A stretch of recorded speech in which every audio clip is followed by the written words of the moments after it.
Unit Saraswati academy में आरती वर्मा आप सभी स्टूडेंट को गुड आफ्टरनून। पेपर 2 एजुकेशन शिक्षा शास्त्र आपकी थ्योरी क्लासेस है, आप सभी स्टूडेंट को पता ही है, ठीक है। तो यहाँ पे आप जान सकते हैं ये 7 यूनिट है। तो 7 यूनिट के अंतर्गत जो हम पढ़ा रहे हैं आपका मूल्यांकन टॉपिक, ठीक है, यानी कि सेकंड अध्याय। तो यहाँ पे आप देख सकते हैं ये आपका सेकंड अध्याय है, यहाँ पे मूल्यांकन, ठीक है। और ये 7 यूनिट के जो है आपका नाम आपको पता होना चाहिए कि शिक्षण शास्त्र, प्रौढ़ शिक्षा विज्ञान तथा मूल्यांकन, ये आपका मूल्यांकन का टॉपिक आज हम कवर करेंगे, ठीक है, क्लास में पूरा का पूरा। यहाँ पे देख सकते हैं मूल्यांकन का अर्थ दिया गया है और मूल्यांकन की प्रकृति है, उद्देश्य है, कार्य है, उपकरण है। तो जो इंपॉर्टेंट है उसी को हम पढ़ाएंगे, ठीक है, जो आपके पेपर में पूछा जाता है, क्योंकि आपके पास इतना समय नहीं है कि पूरा का पूरा सिलेबस कवर कर पाएँ, ठीक है। और यहाँ पे देख सकते हैं अधिगम के लिए मूल्यांकन और अधिगम का मूल्यांकन, अधिगम के रूप में मूल्यांकन, ये इसी के मूल्यांकन के अंतर्गत आता है, ठीक है, मूल्यांकन का अर्थ के। और यहाँ पे दिया गया उद्देश्यों एवं जो है परिणामों में संबंध है। और अधिगम के क्षेत्रों का मूल्यांकन हो जाएगा, शैक्षिक उद्देश्यों का वर्गीकरण हो जाएगा एंड मूल्यांकन। तो यहाँ पे हम बात करेंगे इतना सारा टॉपिक, ठीक है। और यहाँ पे आप देख सकते हैं, और इसके पहले हमने आपको प्रथम अध्याय में हमने ये टॉपिक पढ़ाया था, ठीक है। यहाँ पे आप सभी स्टूडेंट देख सकते हैं हमने आपको जो है ये पढ़ाया है, ठीक है, शिक्षण का स्तर हमने आपको पढ़ाया था, आप सभी स्टूडेंट को याद ही होगा, लेवल ऑफ टीचिंग, ठीक है। तो ये कितने प्रकार के होते हैं शिक्षण का स्तर? ये 3 प्रकार का होता है। एक आपका स्मृति स्तर होता है जिन्होंने हार्वर्ड ने दिया है, और शिक्षण का स्तर जो है बौद्ध स्तर दूसरा होता है, जो बौद्ध स्तर मॉरिसन ने दिया है, और आपका चिंतन स्तर होता है जो जिसका अदर नाम होता है रिफ्लेक्टिव, यहाँ पे लिखा हुआ है, और दूसरा आपका विचारात्मक भी होता है, ठीक है। तो ये आपके होते हैं, और ये किसने दिया? ये हंट ने दिया है, ठीक है। तो यहाँ पे आप देख सकते हैं, और स्मृति स्तर के जो है मॉडल आप देख सकते हैं यहाँ पे ये जो दिए गए हैं, ठीक है, इनकी स्मृति स्तर के शिक्षण के मॉडल या प्रतिमान बोला जाता है। तो आप प्रतिमान समझिए या मॉडल अपने हिसाब से, ठीक है, जो पेपर में पूछा जाए। और याद तो आपको दोनों नेम रखने हैं, ठीक है, मॉडल कहिए या प्रतिमान कह सकती है। और यहाँ पे जो है मॉरिसन के जो है अध्यापक मॉडल हो जाएंगे, यानी कि सोपान, यानी कि यहाँ पे देख सकते हैं ये आपके, ठीक है। और यहाँ पे देख सकते हैं हंट के अनुसार जो है अध्यापक शिक्षण मॉडल हो जाएंगे, ये आपके इतने हो जाएंगे। आप सभी स्टूडेंट को इतने याद रखने हैं सर, ये सारे के सारे। और यहाँ पे ये शिक्षण मॉडल आपका होता है, मतलब जो है क्या कहते हैं इनको, हार्वर्ड मॉडल, ठीक है। और ये अध्यापक मॉडल होती है हंट का, और जो है मॉरिसन का बौद्ध स्तर का। और होता क्या है स्मृति स्तर? ये हमने आपको बताया ही था, ठीक है, कि नियम, जानकारी, तथ्यों को याद करने पर जोर दिया जाता है, जैसे टेबल, पहाड़ा, कविता, ये सब लर्न करना, याद करना, रटन जो रट के सिखाया जाता है, यानी कि टीचर जो होता है, अध्यापक जो होता है, वो बच्चों को जो है टेबल जो है रटा कर सिखाता है, ठीक है। और यहाँ पे बौद्ध स्तर जो दिया गया है, ये जो है समझ पर बल देता है, यानी कि जो टीचर होते हैं अध्यापक, वो जो है छात्रों के समझ पर बल देता है, ठीक है। और ये चिंतन स्तर जो होता है, ये बालकों के जो है, यानी जो टीचर होता है, ये स्टूडेंट के बालकों के कह सकते हैं, छात्रों को जो है उसकी जो है समस्या के समाधान की योग्यता का विकास करता है, यानी कि जो समस्या हो तो उसका जो है बालक जो है छात्र जो है वो खुद से जो है समाधान कर पाए, यानी कि योग्यता का विकास करता है। यहाँ पे लिखा भी हुआ है, देख लीजिएगा, ठीक है। सोचने, चिंतन व तर्क करने पर बल देता है, समस्या समाधान कर सके, ठीक है, किसी समस्या पर चर्चा करना, इस प्रकार से। और इसमें जो हो जाएगा, इसमें क्या कहते हैं बोध में, इसमें जैसे कि गणित का जो है सवाल लगाना, या कह सकते हैं कि कोई कहानी को समझना, ठीक है, इस प्रकार से स्टार्ट करती हूँ मैं, ठीक है। यहाँ पे देख सकते हैं वो पिछला आपका रिवीजन के तौर पे हो गया, ठीक। और यहाँ पे देख सकते हैं मूल्यांकन क्या होता है, यानी कि मूल्यांकन का अर्थ। तो यहाँ पे बात करेंगे क्या है, ठीक है।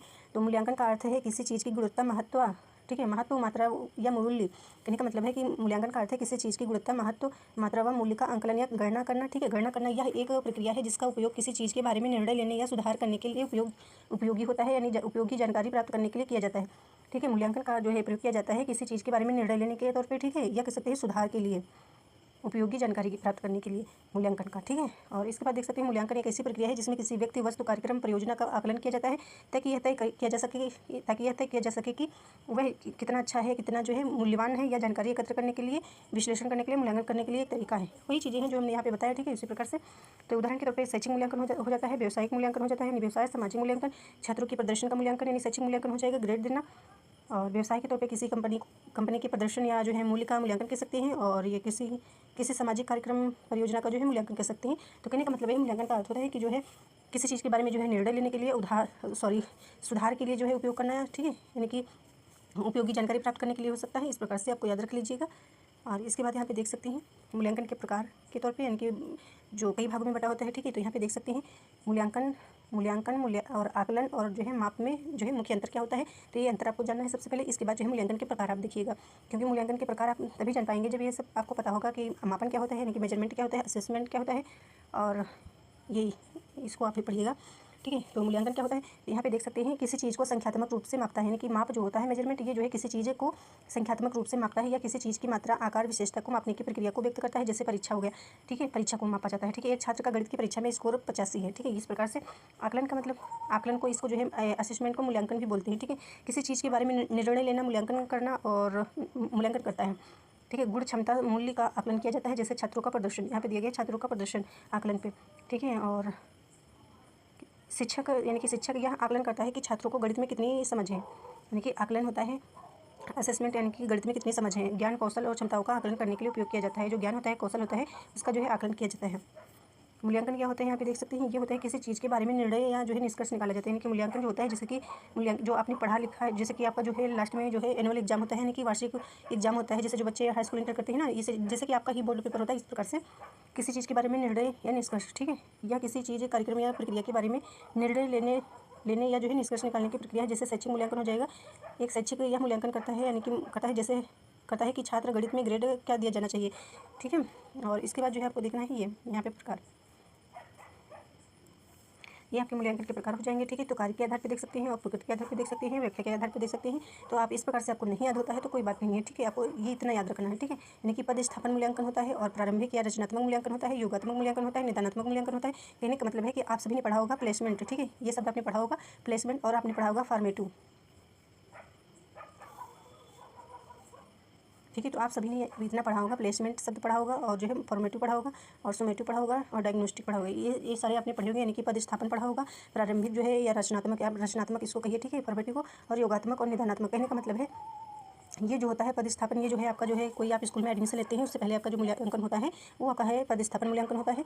और ये जो प्रारंभिक या रचनात्मक मूल्यांकन होता है क्लास के दौरान होता है, जब आप पढ़ाई कर रहे होते हैं, ठीक है, क्लासरूम में, तभी जो है मूल्यांकन किया जाता है कि आपको समझ में आया है कि नहीं आया है। जैसे बालक रूम में पढ़ रहा है, क्लासरूम में कि पढ़ रहा है, तो टीचर जो है स्टूडेंट से पूछते हैं कि आपको समझ में आया कि नहीं है, तो ये जो है फॉर्मेटिव हो जाता है। और योगात्मक जो होता है ये आपका इकाई, जैसे कोई इकाई है, जैसे हम आपकी 7 इकाई है, ये पढ़ने के बाद हम आपका टेस्ट लें, जैसे कि यूनिट आपकी ये इकाई हो गई, ठीक है, यूनिट 7, ये पूरा समाप्त करने के बाद जो है हम आपका टेस्ट लें, तो ये आपका हो जाता है योगात्मक। यानी कि क्लास के अंत के बाद जो है आप ऐसे भी कह सकते हैं, जो क्लास के मतलब अंत में होता है वो भी आपका हो सकता है। जैसे कोई पाठ्य वस्तु है जो हम पढ़ा रहे हैं, उसके अंत में जो होता है वो भी आपका सुमेटिव हो जाएगा, योगात्मक हो जाएगा, या आपका कोई इकाई हो गई, ठीक है, तो उसका जो है पूरा मतलब पढ़ाने के बाद जो होगा, मतलब आप मूल्यांकन कर सकते हैं कि हाँ बालक को कितना समझ में आया, ठीक है, और मूल्यांकन के लिए, ठीक है। और एक आपका हो जाएगा जैसे कि वार्षिक परीक्षा जैसे होती है, यानी कि तब आपका एक मूल्यांकन हो जाएगा कि जो है योगात्मक। सीधे सीधे आप ऐसे समझ सकते हैं कि ये जो है स्कूल के एडमिशन के दौरान होता है पदस्थापन, ठीक है। आप जो है किसी कोर्स में एडमिशन लेते हैं या जो है स्कूल कॉलेज में एडमिशन लेते हैं, तो टेस्ट पहले होता है, फिर आप जो है एडमिशन लेते हैं। और ये आपका हो जाएगा प्रारंभिक रचनात्मक, मतलब एक क्लास के दौरान होता है, जो क्लास में आप प्रेजेंट टाइम में पढ़ रहे होते हैं, तब आपका मूल्यांकन होता है। योगात्मक ये जो है मतलब वर्ष के अंत में होता है, ठीक है, यानी कि आपको जो है पूरा ईयर पढ़ते हैं उसके लास्ट में होता है, यानी कि वार्षिक परीक्षा कह सकते हो, एनुअल एग्जाम, ठीक है, या बोर्ड परीक्षा कह सकते हो। और निदानात्मक होता है, ये जो है स्टूडेंट का या छात्र कह सकते हो, व्यक्ति कह सकते हो, तो जो है कठिनाई और जो है कमजोरियों का पता लगाने के लिए ये किया जाता है ताकि अच्छे से उपचार हो सके। इसके बाद क्या प्रकृति के आधार पर यही आएगा आपका फॉर्मेटिव योगात्मक हो जाएगा। और ये आपका है सामान्य संदर्भित मूल्यांकन हो जाएगा, मानदंड संदर्भित मूल्यांकन हो जाएगा। और इसके बाद आप देख सकते हैं उपकरण, देख सकते हैं यहाँ पे उपकरण आपके दिए गए हैं, तो उपकरण देख लीजिए यहाँ पे, ठीक है, ये आपके उपकरण हो जाएंगे। तो उपकरण परीक्षण उपकरण यहाँ पे हो जा रहे हैं, और यहाँ पे आपके जो है स्वयं आलेख उपकरण है, यहाँ पे निरीक्षण उपकरण है, और यहाँ पे प्रक्षेपी उपकरण है। तो आपको याद रखना है मूल्यांकन के उपकरण, यदि आपसे पूछा जा रहा है मूल्यांकन के उपकरण कौन से हैं, या किसी भी प्रकार से सुमेलित करने में आ जाए, या आपको जो क्या कहते हैं कि जैसे आपको 4-5 ऑप्शन दिए गए हैं, तो आपको बताना है इसमें से कौन सा उपकरण है कौन सा नहीं है, इस प्रकार से आपके ऑप्शन में दिए होंगे, ठीक है, तो सेट करना होगा आपको। तो यहाँ पे देख सकते हैं मूल्यांकन के उपकरण, तो याद रखना है लिखित परीक्षा है और मौखिक है और योगात्मक है, सॉरी प्रयोगात्मक परीक्षा है या परीक्षा कह सकते हैं, परीक्षण कह सकते हैं, या उपकरण आपको ये कि निष्पादन उपकरण, और कृतियाँ परीक्षा या क्रिएटिव, ठीक है। और एक आपका प्रश्नावली और आत्मकथा, व्यक्तिगत डायरी हो जाएगी, वार्ता हो जाएगा, और प्रत्यक्ष प्रश्न इंटरव्यू हो जाएगा, यानी कि साक्षात्कार प्रश्न या साक्षात्कार जो है उपकरण ही पड़ेगा। और एकल तथ्य लेख हो जाएगा, और चेकलिस्ट हो जाएगा, रेटिंग स्केल हो जाएगा, और समाज मित्तीय तकनीकी हो जाएगा। इसमें जो है आपका प्रक्षेपी के अंतर्गत आएगा, रोसा इंक ब्लॉट टेस्ट हो जाएगा, वाक्य पूर्ति हो जाएगा, और चित्रों की व्याख्या हो जाएगा। तो यहाँ पे आई होप आप सभी स्टूडेंट को समझ में आया हो। और इसके बाद आप यहाँ पे देखेंगे ये जो अभी हमने आपको पढ़ाया था वही है ये,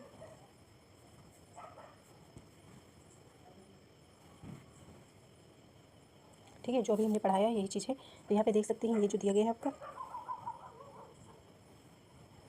मूल्यांकन के विभिन्न प्रकार हैं, यानी कि मूल्यांकन के जो प्रकार होते हैं अभी हमने आपको पढ़ाया 4 प्रकार के प्रकार, ठीक है। तो ये इंपॉर्टेंट है, इसलिए हमने लिख करके बताने की कोशिश की है ताकि आपको अच्छे से समझ में आए, जो शिक्षा और अन्य क्षेत्रों में इस्तेमाल किए जाते हैं। यानी कि मूल्यांकन के प्रकार, मूल्यांकन जो होता है विभिन्न प्रकार का होता है मूल्यांकन, और ये जो है अन्य क्षेत्रों में भी किया जाता है, शिक्षा के क्षेत्र में तो होता ही होता है, अन्य क्षेत्रों में भी किया जाता है। तो यहाँ पे देख सकते हैं रचनात्मक या प्रारंभिक, जो अभी हमने बताया फॉर्मेटिव, ठीक है। तो एक योगात्मक मूल्यांकन हो जाता है, यानी कि जो है सुमेटिव असेसमेंट, ठीक है, ये मूल्यांकन है। निदानात्मक और पदस्थापन जो है यानी कि प्लेसमेंट। तो यहाँ पे देख सकते हैं रचनात्मक मूल्यांकन सीखने की प्रक्रिया के दौरान होता है। इसका उद्देश्य विद्यार्थियों को बेहतर ढंग से समझने और जो है समझने में मदद करना और उन्हें सीखने में मदद करना होता है। कक्षा में प्रश्न पूछना, जैसे कि अभी हमने आपको बताया था क्लास के दौरान होता है, ये मूल्यांकन आपका क्लास के दौरान होता है। और यहाँ पे छूट रहा है योगात्मक वाला। ये आपका क्लास के जो है ये आपका लास्ट में होता है, यानी जो भी हमने बताया कि वर्ष के अंत में होता है, यानी कि पूरा आपका यूनिट समाप्त हो जाए, जैसे कि इसके बाद आपका ये योगात्मक जो है मूल्यांकन होता है। निदानात्मक जो मूल्यांकन होता है ये आपका जो है, जैसे कोई स्टूडेंट है, छात्र है, तो उसका जो है जो कोई उसके कमजोरी है या कठिनाई है तो उसके लिए जो है ये मूल्यांकन किया जाता है निदानात्मक, ताकि उसका जो है उपचार किया जा सके। और ये पदस्थापन मूल्यांकन ये अभी लिखा हुआ है, इसी को ही पढ़ के आपको बता देंगे अच्छे से, ठीक है। और इसके पहले मैंने आपको बता ही दिया है, ठीक है। तो यहाँ पे देख सकते हैं फिर भी ये पदस्थापन मूल्यांकन हो गया, ठीक है। तो पदस्थापन मूल्यांकन एक ऐसा मूल्यांकन है जिसका प्रयोग करके किसी छात्र को किसी कॉलेज स्कूल में प्रवेश के लिए किया जाता है, यानी कि प्रवेश के लिए किया जाता है। ये जो मूल्यांकन होता है प्रवेश के लिए होता है। किसी कॉलेज स्कूल कोर्स पाठ्यक्रम में प्रवेश लेने से पहले जो टेस्ट होता है उसी को जो है पदस्थापन जो मूल्यांकन बोलते हैं। स्कूल में प्रवेश करने से पहले ज्ञान कौशल व्यवहार का टेस्ट होता है, यही होता है आपका, ठीक है। और यहाँ पे देख सकते हैं ये भी आपका इंपॉर्टेंट टॉपिक है इसमें। तो ये टॉपिक आपको अभी पढ़ा दें, बाद में पढ़ा दें, ये टॉपिक अभी रहने दीजिए, इसको लास्ट में रखती हूँ, पढ़ाते ही चलती हूँ, पढ़ा दूँ इसको, इंपॉर्टेंट है, इसको याद कर लीजिएगा अच्छे से। सीखने के लिए मूल्यांकन हो जाएगा, ठीक है। ये आपका ये सीखने के लिए मूल्यांकन हो जाएगा, ठीक है। ये आपका सीखने के लिए मूल्यांकन हो जाएगा, सीखने का मूल्यांकन हो जाएगा, ये सीखने के रूप में मूल्यांकन हो जाएगा। और इसको याद कैसे करना है, लिख लेना है आपको, इंपॉर्टेंट है, ठीक है, क्योंकि जो है सेम है, मतलब सीक्वेंस में है, ये अच्छे से लिखा हुआ है। इनकी सीखने के लिए मूल्यांकन, असेसमेंट फॉर जो है लर्निंग और असेसमेंट ऑफ लर्निंग, और जो है सीखने के रूप में असेसमेंट एज लर्निंग। तो सीक्वेंस में लिखा हुआ है, अच्छे से लिखा हुआ है, इसको आप जो है याद कर लीजिएगा अच्छे से। यहाँ पे देख सकते हैं ये जो दिया गया है सीखने के लिए मूल्यांकन का उद्देश्य, यानी कि सीखने के लिए जो है मूल्यांकन का उद्देश्य, ये आपका शॉर्ट नेम है, ठीक है। सीखने के लिए जो है मूल्यांकन का जो उद्देश्य होता है शिक्षण प्रक्रिया को बेहतर बनाना, यानी कि जो शिक्षण प्रक्रिया होती है सीखने की तो बेहतर बनाना होता है, छात्रों के सीखने को निर्देशित करना होता है और छात्रों को उनकी प्रगति के बारे में फीडबैक देना होता है, प्रत्युत्तर देना, ठीक है। और ये जो है इसके अंतर्गत आता है फॉर्मेटिव असेसमेंट, ठीक है। सीखने का मूल्यांकन का उद्देश्य, यानी सीखने के मूल्यांकन का उद्देश्य छात्रों की समग्र जो उपलब्धि होती है, उपलब्धि का आकलन, ज्ञान और जो है कौशल का मूल्यांकन करना होता है। उनकी जो छात्र जो होता है, जो यानी कि पढ़ाई लिखाई कर रहा है, ठीक है, जो छात्र जिन्होंने जिस क्षेत्र में जो है उपलब्धि हासिल करा है तो उसी का जो है आकलन होता है, ज्ञान और कौशल का मूल्यांकन होता है, ठीक है। ये समेटिव के अंतर्गत हो सकता है, ठीक है, आ जाएगा आपका। और सीखने के रूप में मूल्यांकन जो होता है, ये मूल्यांकन किसके अंतर्गत आता है, ये जो है असेसमेंट, सेल्फ असेसमेंट, खुद के जो है ज्ञान को जो है बेहतर बनाने के लिए होता है। सीखने के लिए यहाँ पे लिखा हुआ देख सकते हैं छात्रों को, यानी कि सीखने के रूप में मूल्यांकन का जो है मूल्यांकन का छात्रों को अपने सीखने के बारे में, यानी कि छात्र जो होता है उसको जो टीचर जो होता है, यानी कि अध्यापक जो होता है, बताता है कि छात्रों को अपने सीखने के बारे में जागरूक करना होता है, यानी कि जो अध्यापक होता है टीचर वो छात्रों को जागरूक करता है कि खुद से आप सीखिए और मतलब कि जो है अपना जो है विकास करिए। सीखने के रूप में जागरूक करना और उन्हें स्वयं के सीखने के लिए जो है जिम्मेदार बनाना होता है और अपने स्वयं के काम का मूल्यांकन करने के लिए प्रोत्साहन करना होता है, ठीक है। तो इसको अच्छे से पढ़ लीजिएगा, याद हो जाएगा। और ये इंपॉर्टेंट टॉपिक है, इंपॉर्टेंट टॉपिक तो इसको ना छोड़िएगा, इसको जरूर आपको पढ़ना है। और ये यहाँ पे देख सकते हैं, थोड़ा फास्ट में बताएंगे, ठीक है। तो यहाँ पे देख सकते हैं, आप कहेंगे आप सभी स्टूडेंट फास्ट में तो क्लासें अपलोड करती हो। ब्लूम ने जो है 1956 में शिक्षण या अनुदेशात्मक उद्देश्य को 3 भागों में बांटा है, जिसे अंग्रेजी भाषा में जो है 3H भी कहा गया है। कहने का मतलब है जो ब्लूम का शैक्षिक उद्देश्य का वर्गीकरण है इसको 3H भी कहा गया है, यानी कि 3H का मतलब होता है हेड में सब जानते हैं, तो इसी आधार पर आपको याद करना है। ये ज्ञानात्मक हो जाएगा, ठीक है, मानसिक प्रक्रिया होती है, ये यहाँ पे ज्ञानात्मक लिखा हुआ है, ठीक है, ज्ञानात्मक।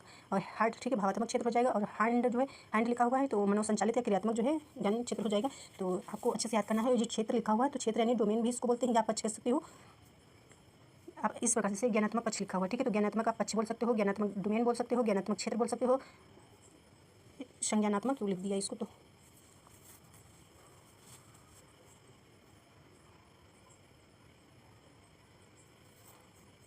ठीक है, इसको ज्ञानात्मक पढ़िएगा, संज्ञानात्मक भी पढ़ सकते हो, ठीक है। तो यहाँ पे देख सकते हैं ज्ञान और बुद्धि से संबंधित होता है, भावात्मक जो पक्ष होता है, और इसको पक्ष भी बोलेगा, डोमेन भी बोल सकते हो, उद्देश्य भी बोल सकते हो। तो यहाँ इसको ज्ञानात्मक आप कर लीजिएगा, ठीक है।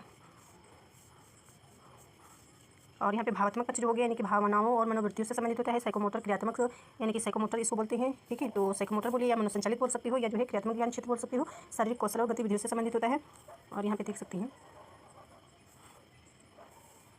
यहाँ पे आप अच्छे से इसको कवर करिएगा। ये जो है ब्लूम का शैक्षिक जो है शैक्षिक उद्देश्यों का वर्गीकरण है, ठीक है। ये शैक्षिक उद्देश्यों का वर्गीकरण है। शिक्षण उद्देश्य अंग्रेजी भाषा में 3H बोला गया है, अभी हमने बताया। एक आपका हो जाता है ज्ञानात्मक उद्देश्य हो गया, और एक भावात्मक उद्देश्य, एक क्रियात्मक उद्देश्य, तो अभी हमने आपको बताया। ये आपका कॉग्निटिव हो गया, ये अफेक्टिव हो गया, ठीक है, ये साइकोमोटर हो गया। तो ये आपका जो है इसको आप सिंबल में कह सकते हैं C, और इसको जो है F, ठीक है, सॉरी A, और इसको P, इस प्रकार से। तो ये जो आपका होता है 3H, इसको भी ज्ञानात्मक हेड लिखा ही हुआ है, ठीक है। हार्ट लिखा ही हुआ है, हैंड लिखा ही हुआ है यहाँ पे। तो आप जानते हैं किससे संबंधित है, यानी कि ज्ञानात्मक ज्ञान से संबंधित है, ठीक है। भावात्मक भाव से संबंधित है, समझ से। क्रियात्मक जो होता है ये शारीरिक गतिविधि से संबंधित होता है, ठीक है। तो अभी हमने बताया है, डिटेल में आप पढ़ लीजिएगा भी, ठीक है। तो ये जो है आपका श्रेणी आप देख सकते हैं, यानी कि ब्लूम ने जो श्रेणी दी है, ठीक है। ये तो देख सकते हैं, ज्ञान होता है, ठीक है, बोध होता है, प्रयोग होता है, विश्लेषण होता है, संश्लेषण होता है, मूल्यांकन होता है। ये उच्च स्तर का होता है मूल्यांकन आपका, ठीक है, ये उच्च स्तर है, और ज्ञान जो है निम्न स्तर है। और इसी प्रकार से भावात्मक, और ये ब्लूम जो है 1900 में दी है, 1956 में। और भावात्मक जो यहाँ पे देख सकते हैं, ग्रहण करना, अनुक्रिया करना, ठीक है, मूल्यमान बनाना है, ठीक है, अवधारणा और व्यवस्था और चरित्र हो जाएगा, ठीक है। अवधारणा कह सकते हैं, विचार कह सकते हैं, विचारात्मक, ब्लूम व जो है क्रथवाल के अनुसार। और ये जो है अनुकरण उद्दीपन, अनुकरण कहिए उद्दीपन कह सकते हो, कार्य करना और नियंत्रण, समायोजन, स्वाभाविकरण, आदत निर्माण, ये हो जाएगा सिप्सन के अनुसार। इसको भी याद रखिएगा, ठीक है, इंपॉर्टेंट है, अच्छे से समझ में आया होगा, ठीक है। और इसके बाद जो है देख सकते हैं ये यहाँ पे जो हमने बताया है संज्ञानात्मक भी आप कह सकते हो, ठीक है, संज्ञानात्मक ही या जो है ज्ञानात्मक कह सकते हो, ठीक है, दोनों नेम सही हो जाएंगे, आप अपने हिसाब से ज्ञानात्मक ही कहिएगा पर। और ये भावात्मक हो जाएगा, ठीक है, भावात्मक। और ये साइकोमोटर यानी कि इसको क्रियात्मक का बोलिएगा, ठीक है, क्रियात्मक हो जाएगा। और इसको जो है अभी हम अच्छे से बताए हैं। तो ये जो ज्ञानात्मक होता है या संज्ञानात्मक, तो ये जो डोमेन लिखा हुआ है, डोमेन का मतलब आप कह सकते हैं क्षेत्र या जो है पक्ष, ठीक है, पक्ष और या फिर आप उद्देश्य बोलिएगा। यह ज्ञान बुद्धि यानी कि जो पहला है आपका, ये ज्ञान बुद्धि मानसिक क्षमताओं से संबंधित होता है। भावात्मक जो होता है ये भावनाओं, मनोवृत्तियों, मूल्यों के और रुचियों से संबंधित होता है। और ये साइकोमोटर जो होता है क्रियात्मक, ये आपका जो होता है ये शारीरिक कौशल और गतिविधियों से संबंधित होता है। इतना याद रखिएगा आप सभी स्टूडेंट। और इसमें उदाहरण के तौर पे भी आप देख सकते हैं, उदाहरण दिया गया है यहाँ पे, देख सकते हैं ये उदाहरण के तौर पे, यहाँ पे ये किसी विषय को याद करना, ठीक है, ये किसी विषय को याद करना, समझना, किसी समस्या का हल करने के लिए जानकारी का उपयोग करना होता है। और भावात्मक के अंतर्गत है किसी विषय की रुचि विकसित करना, यानी कि जो है रुचि विकसित करना होता है किसी सब्जेक्ट पे, ठीक है, या किसी विषय वस्तु हो गया और किसी विशेष व्यवहार को अपनाना। और साइकोमोटर यानी क्रियात्मक के अंतर्गत हो जाएगा। उद्देश्य के अंतर्गत जो है उदाहरण के लिए कोई खेल सिखाना, ठीक है, ये या किसी उपकरण का उपयोग करना हो जाएगा। और यहाँ पे देख सकते हैं निष्कर्ष के तौर पे तीनों डोमेन यानी कि तीनों डोमेन या क्षेत्र जो कह सकते हैं शिक्षक के उद्देश्य जो है एक दूसरे से जुड़े होते हैं, यानी कि तीनों जो है शिक्षक के उद्देश्य एक दूसरे से जुड़े होते हैं। सीखने की प्रक्रिया में महत्वपूर्ण भूमिका निभाते हैं। शिक्षकों को अपनी शिक्षण योजना बनाते समय, जो टीचर होता है वो अपनी योजना बनाते समय इन तीनों डोमेन पर ध्यान देना चाहिए, ताकि शिक्षार्थियों को सर्वांगीण विकास हो सके, यानी कि छात्र जो होता है स्टूडेंट के जो है उसका जो है संपूर्ण विकास हो सके, मतलब सर्वांगीण विकास, ठीक है। और यहाँ पे देख सकते हैं ये जो श्रेणियाँ दी गई हैं, ठीक है, ये यहाँ पे हमने आपको बता ही रखा है, ठीक है। कॉग्निटिव है, यानी कि इसको संज्ञानात्मक या ज्ञानात्मक बोलते हैं, ठीक है। बौद्धिक कौशल का विकास अभी हमने बताया, ये सभी आपको भावनाओं, मूल्यों पर शिक्षा, तो ये आपको याद रखना है इतने, ठीक है। यही हमने अभी आपको बताया भी है नोट्स के तौर पे, ठीक है, जो नोट्स में हमने लिखा है यही चीज़ें हैं।